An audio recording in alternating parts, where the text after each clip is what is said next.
Welcome to Ausable Valley Disc Golf. I'm John here with Alex. Today we have Gaylord Disc Golf Course in Gaylord, Michigan. As many of you know, Gaylord was just hit by a tornado. Our hearts go out to all those that were affected by this event.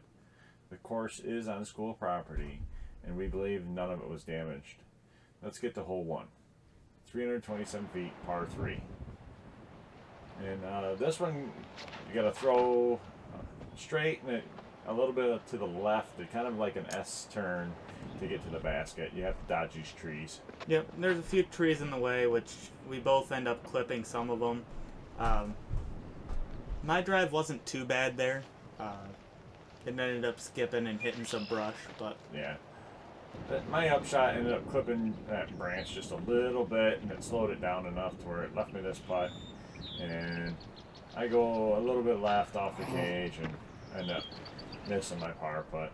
Yeah, and there, I'm maybe 20 feet from the basket, but I have no look really. But I gave a decent putt, went a little over the basket. Tap in for my par. Yeah, I'm going to tap in for my bogey. Not the ideal start I wanted. No. But hole 2, 227 feet, par 3. It's a dog leg to the left there. It cuts right into the wood line. That wasn't a bad shot for me. A little bit deep, but not too bad. It's really tough for a left-hander. You have to throw something that turns over, and I didn't do it. You can see the pin. There's a little white stake kind of right in the center there. You can see it more now. And I just had to try to throw an upshot up and over these bushes. And I ended up doing it, but I ended up throwing it a little high and a little far. Left myself a lot to be desired on this putt, and luckily I got her in and good putt. made my par. And that's where my drive ended up there. Like I said, a little bit deep. I had a few leaves in the way, a few sticks, but not too bad. Hole 3, 207 feet, par 3. This one is a very tight tunnel that bends off to the left. Yeah. If you're not accurate, the trees are going to gobble you up. Yeah, the fairway per se is probably as wide as 2 people. Yeah, it's more of a walking path. And that's one of the better putts I've made. There's a little tap in for me. Hole 4, 179 feet, par 3. This one, I'm trying to throw Luna and just kind of scoot up next to the basket. Early release and... Yeah, I left that one a little wide and hit that first tree available. My upshot was okay. It needed about another 6 to 8 feet to be what I wanted. That... Okay. Yeah. And there's just kind of a layup. I didn't really have anything. Yeah, I had to straddle around the tree. Luckily, I was able to make my par. And a little up and in for me. Hole 5, 276 feet, par 3. This one, you just kind of follow that road, and then there's that opening right about where my disc flew in. And it's about 25 feet in there, and then that's where the pin's located. Yeah, and there's where I ended up. Yeah. And that's just a pitch out and... Ain't bad. Yeah. And then some unlucky break there. Yeah. And I ended up leaving that too high. I was trying to get it to bend around, and the tree swatted it right down and left me with this ugly putt, which I made it even uglier. Ugh. And there... Double bogey. Good. Bogey. Hole 6, 394 feet, par 3. This one is a killer in the wind. Yeah, this is a new hole placement and tee pad placement. So from I played this course a few times, and this was the first time I saw this new arrangement. Yeah, it looked like it was. It looked like it was tough, and in the wind, forget about it. Yeah, the wind that we were playing with did some funny things to your disc. And it doesn't help when you grip lock it and pull it to the left either. Yep. And at this point, I was still struggling with my jump putts, and with some wind-assisted turn, that thing was never coming back towards the pin.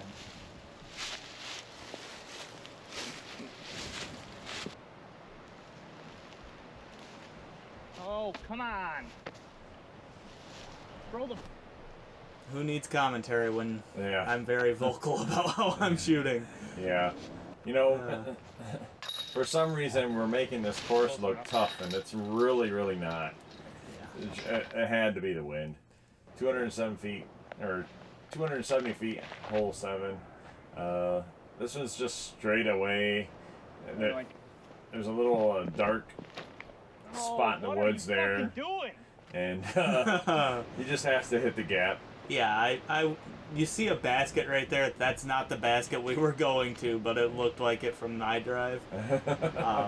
The actual basket's down there in that little gully. Yeah. So I figured you almost have like a backstop, so just give it a good run, and I miss it by... Yeah. Yeah. Something with me and downhill putts, it gets in my head and I don't get it. Right. I'm a lot better at uphill putts, but hole 8, 308 feet, par 3. There's a fence in the way. Other than that, bombs away. Yep. And when I threw it, I thought I was going to catch the top of the fence, and I got a little air bounce up and over, and I got down there. Yeah. And both John and I kind of played for our discs to flip a little bit more than they would, but once it got on the other side of those trees, the wind just died. Yeah. The trees that were on the edge there must have worked real well as a wind block, because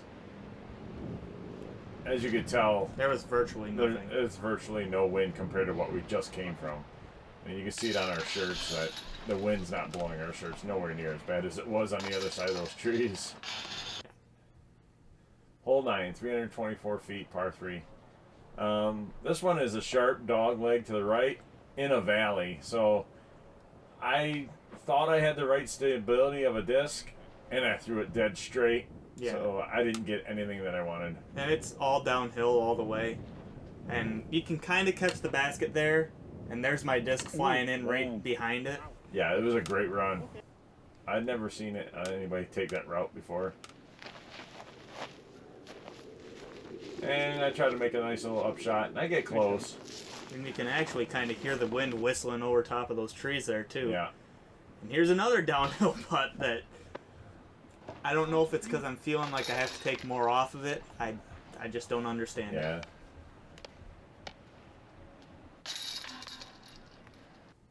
Hole 10, 191 feet, par 3. Yeah, this is like a real tight gap. Those trees that are in the center, as we were playing this, we're like, the trees in the center could really go. Hey. And, I mean, I got lucky and missed them. Hey. But most people probably don't. Yep. And for once I hit my line, but I hit it too well and squared the middle trees up. Yeah. Yeah, as you can see, there's that group of trees. There's like 3 or 4 trees in a row that you could chop that. Yeah, you could chop those down, and it's still a tough hole. Yeah, the gap is tight enough to where you don't need 4 trees in the middle of the fairway. Right. Good catch from that basket there. Hole 11, 177 feet, par 3. This one's, you just throw straight for myself and let it fade towards the basket and hope you get a good shot. Yep. And luckily I did. Yep. And there I'm throwing soul, and I'm just hoping for it to kind of burn into the ground. I knew it wasn't that far of a shot, and then obviously a bad putt there. Good fucking 2. That's how you get birdies. Yeah, I was lucky I pulled out a birdie. It's my first one of the round. Yep. Hole 12, 228 feet, par 3. This is another tunnel shot, and tunnel shots in the woods are really, really tough for me. And obviously I went off into the trees. Yep. There I'm throwing past, and it just flipped over on me and then kind of kicked off over to the side. Kick. And at this point with my round, I'm thinking, you know, why not just try and throw another shot? And I'm glad John got this one on camera because it was really something special. I just put this force in my bag probably that week, and I've thrown it really well. Yep. Put it on a little anti-flex and Go in. Oh, chained out. a little bit of a chain out. It was a nice shot, but Oh yeah, I mean, unfortunately it wasn't in round. Yeah, you would have hit your head on the basket if you didn't picking it up. I mean, you'll see it up here in a minute, and it hit the chains, fell down, and literally right under the basket. Oh, yeah. And I just put it in my bag. Yep, right there. Man. Hole 13, 327 feet, par 3. This is a downhill, sweeping Ooh, get dog down. leg to the right, and I thought I threw the best shot that I've ever thrown on this hole, and Except for I don't know, it just didn't get to where I thought it should have gone. That's probably the That is best not a jump putt I drop had in a long time since last year. Yeah, it was a nice park job for a putt. Yeah. Yeah, so I went, as you can see, like 35 Good. long, and Goodbye. Sorry. Yeah, and with that shot, you kind of need something that, as it goes down the hill, it's flipping up to flat, yeah, so that it just kind of nestles. yeah. But hole 14, 281 feet, par 3. Yeah, again, another tight gap that you have to try to hit, and it fades off to the left. And not good for a lefty. Come on, come on. Oh. Pretty Yeah. close there. I went with the zone. I don't believe that this hole was actually 281 feet. Yeah, I don't. Probably closer to 190. Yeah, again, we get all of our distances off U-disc. So if someone messed up on U-disc, then We reap the... we end up getting the shaft. Hole 15, 200 and some odd feet. Oh, Just Well, there's straight. more tighter. Another tunnel shot. Yeah, and this is probably tighter than hole 10. Yeah. Ooh, that might work. Yeah, it's one of the tightest Oh. for the distance at the end. tunnels that this course has. Yeah, it's tough. oh, why are you so bad? I'm looking to hit this little gap right in front of me, and I decide that the high left Oh route my is the God, best you route. yanked it. And no bueno. Which causes me to miss this putt, which causes me to get a bogey. But don't worry, I'm missing putts right along with you. That's good. Yeah. And after a 30-minute wait, we had a hole 16, about 300 feet. Oh, but I yanked it. Yeah, we had a guy that was kind of Sad creeping little- up on behind us, so we let him go through, and then he wanted to know about what we were about as a channel. So we gave him the lowdown and hopefully entertained him and maybe made a friend. Yeah. But not too bad of an upshot there for you. Yeah. Kind of textbook. Tap in for my bogey. Tap into a par. Yeah, it looks pretty level. Hole 17, 222 feet. This is a brand new pin placement from the last time I played. It was unreachable by drive. And now they extended it and made it a little bit easier, There you go. but it's still a deep, tight lane. Yeah, it requires a very sharp shot. Yeah. That it's Oh my God! Why did I it's almost try like they tried to just cram a hole into here. Yeah.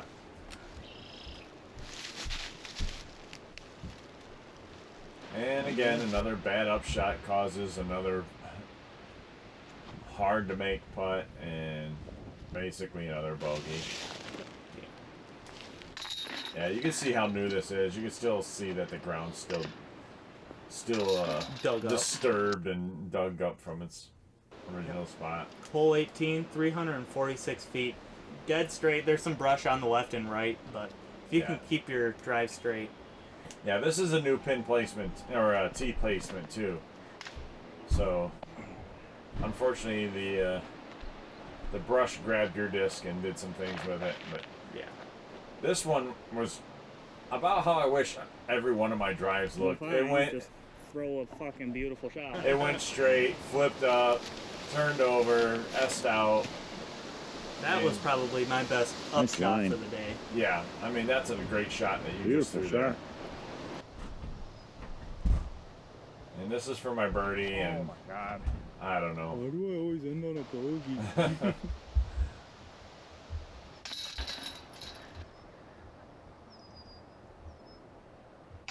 Not too bad. Good par save. Yeah. Not too bad. Well, that was it for this course, and I shot a +4. Alex shot a +7. The course isn't really that hard. We just made it look tough, and a Yeah. lot of that had to do with the wind. There were a couple bad holes out there too. There's some tough lines. Alex and I decided that it was about a 3.4. The tee pads being what they were, and some of the lanes were super tight when they really didn't need to be. Yeah. A little widening, some concrete tee pads, and this course actually has a lot of potential. Yeah. Rubber pads are probably the worst pads to play on. I would rather play on dirt than on rubber pads, just because with rubber you get so much extra grip. You can't twist. Yeah. Well, please like and subscribe, and thanks for watching.